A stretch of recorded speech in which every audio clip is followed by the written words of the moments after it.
હું મેળાધ્રજ ભરતભાઈ કાંતિલાલ સામાજિક કાર્યકર છું. મેળાધ્રજમાં આથમણી દિશા બાજુ જે કેનાલો આવેલી છે વારંવાર લેખિત રજૂઆત કરતા આજ સુધી અંડરગ્રાઉન્ડ કરેલ નથી. પાછલો પાક બધા ખેડૂતોનો હુકાય છે. અંડરગ્રાઉન્ડ થોડીક લગભગ 8 કિલોમીટર જેટલી રેન્જ ચાલેલી છે જેતપુરાથી મેળાધ્રજની સીમ સુધી.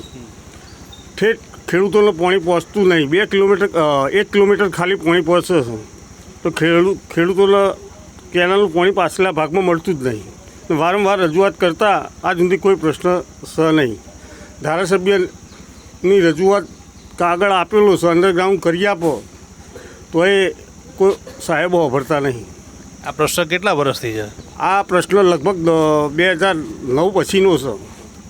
આગળ કેટલી વાર રજૂઆત કરી તમે? રજૂઆત કરી પણ કોઈ હોધી કાળન પાછું તૂટી જાય, હોધી કાળન તૂટી જાય. એટલે કોઈ ધારાસભ્ય જોડે કરેલી? આ રજૂઆત ધારાસભ્ય આ સાલ જ કરેલી. અચ્છા, એટલે કોણ હતું ધારાસભ્ય? કરશન કાકા હતા. અચ્છા, એમને લેટર પેડ લખીને આપ્યું તે હોધી કાઢી છે આ સાલ.